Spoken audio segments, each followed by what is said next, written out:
It's Saturday morning. I'm Joseph. This is Input English. Today I'm on the campus of a community college in the Santa Cruz area. I've come here for a very specific reason, and it is not to attend college classes. No, this community college has a farmer's market in the parking area every Saturday. It has been here for years. As I recall, we have been coming to this farmer's market for nearly 15 years. It features farmers from the area who bring organic products, organic produce, mostly fruits and vegetables. However, there are variations among the different farmers' stands. Some of these producers focus primarily on fruits and vegetables. Sometimes they specialize in only fruits. There are stands that sell nuts. There are some stands that sell meat, fresh meat. There are also some stands that offer baked goods. Some of the products sold here are intended to be eaten here. There is one stand that is a fishmonger. A fishmonger is someone who sells fresh fish. In this case, the fish is caught in the Pacific Ocean. They may have some fish that is flown in. Most of it appears to be fresh, but some of it may have been previously frozen. They have a lot of different kinds of fish, and what they sell varies from week to week. They don't always have the same fish each week. It depends very much on what's in season and what the fishermen are able to catch. This is a fairly busy farmer's market, so this visit will be a learning experience for me. I don't usually make videos in crowded places, but I'm going to go into this farmer's market and look around and see if I can show you some interesting things. So let's get started. This would probably be a good time to mention, if you have not yet subscribed to the Input English channel, please do so. It makes a big difference. So let's get going. I have parked in the upper parking lot, so I have to walk down a short sidewalk into the upper level of this farmer's market. The farmer's market is being held, as usual, in the parking building, more specifically on top of the parking building.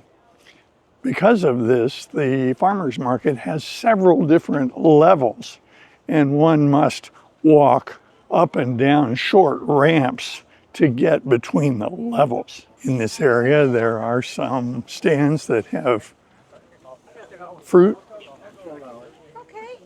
A lot of fruit in this area.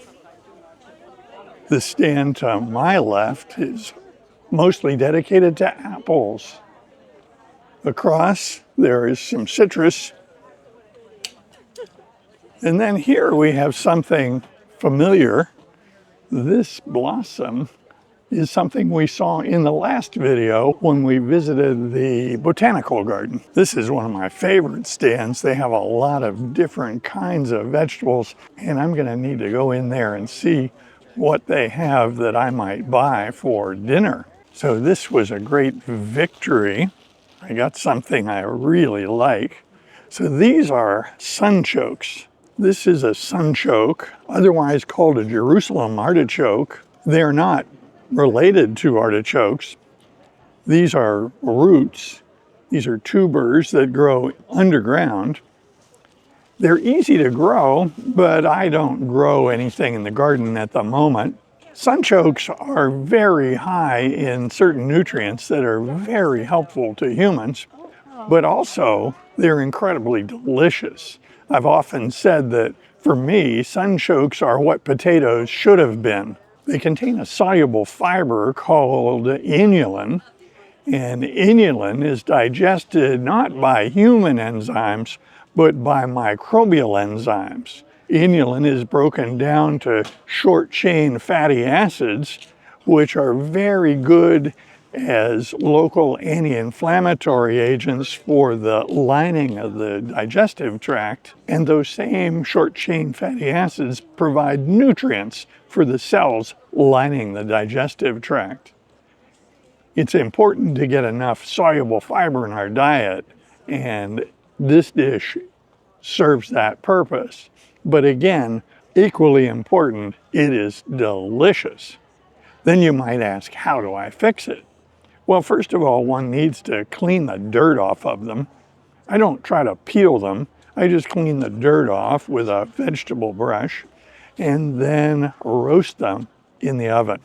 I try to not add a bunch of oil. We're down on the second level from the top. Again, we have fruits and vegetables primarily. Here to my right, there is a large concern. It's a big farm that is here every week. They also provide produce for various stores in the area like Whole Foods.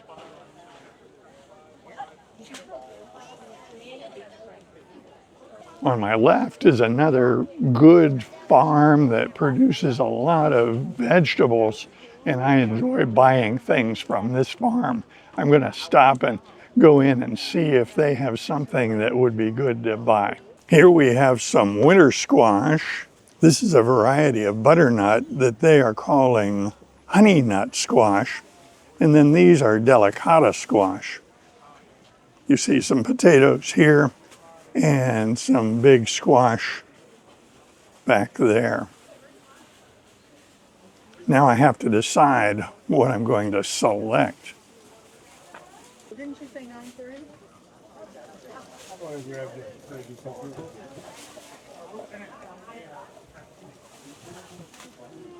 I've selected two delicata squash. They are distinctive because you don't need to peel them. You can eat the skin. Well, ultimately, I couldn't decide between the delicata squash and the kabocha squash, so I bought both. Why not? They're both good food and they taste very different. So I have quite a haul here today. This is a busy section of this market.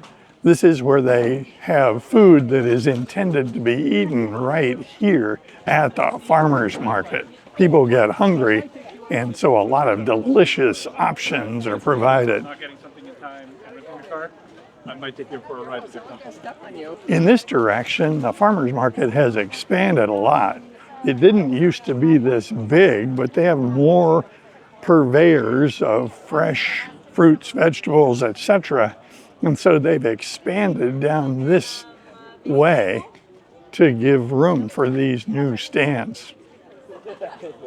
This farmer's market has evolved over the years. In the past, there were producers who we got to know, people that we would visit every week to see what they had and buy specifically from our friends. Over time, people have retired and changed.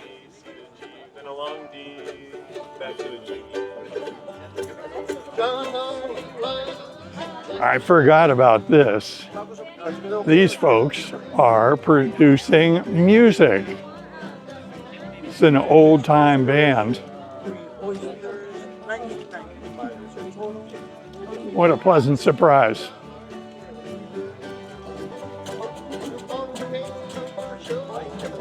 What a pleasant surprise.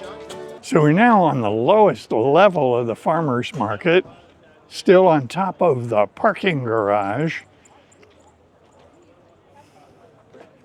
This section has a lot of prepared food that one can either eat while enjoying the farmer's market or take home for a to-go option. There's a lot of prepared food, and there's also a bakery here to the left of me that has fresh baked goods. We're coming up on another bakery, and then shortly we will come upon the Fishmonger. I have come upon my favorite fishmonger. Now I have to make a choice. I'm definitely going to get some fish. Here we have some options. It's time for black cod. So I'm going to ask for a little bit of help to find a small fillet of black cod for tonight's dinner. I'll do this transaction and get back with you shortly. Well, I bagged some fish. I bought a very special fish that is caught locally here, a fish that I enjoy a lot.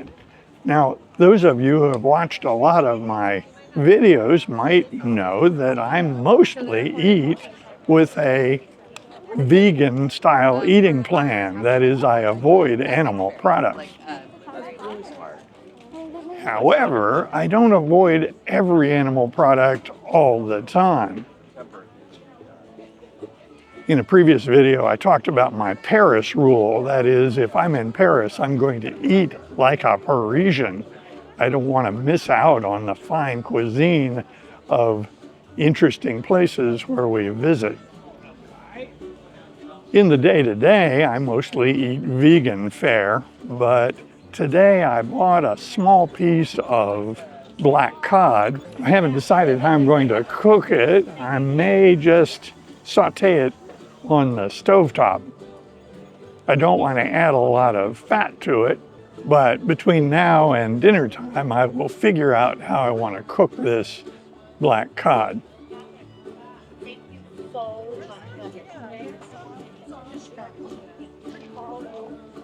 Again, I've come back to the place where the musicians are performing.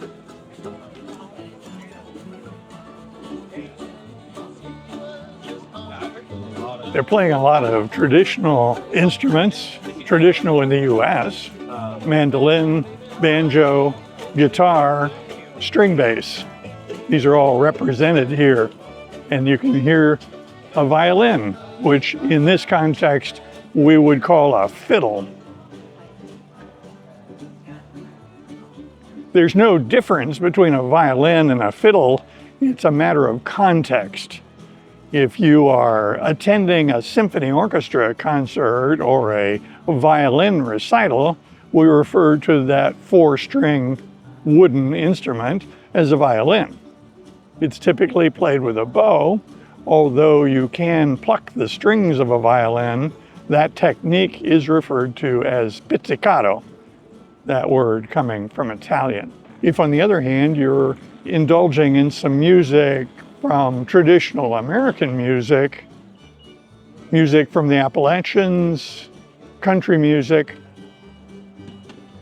and music that we just call trad or traditional, then the violin's name is switched to fiddle. So if you ask this fellow playing the instrument with a bow what he is playing, he will very likely tell you he's playing the fiddle. If you examine the fiddle, it is identical to a violin. It's just a matter of usage and context. So that brings me to the end of my visit to the farmer's market. I've purchased some sunchokes, which I did not expect to find here. I purchased a couple of beautiful delicata squash. I will roast them in the oven. And then the kabocha squash is something that I don't eat very often. So I will have to look at recipes for the kabocha. I suspect I will roast it in the oven.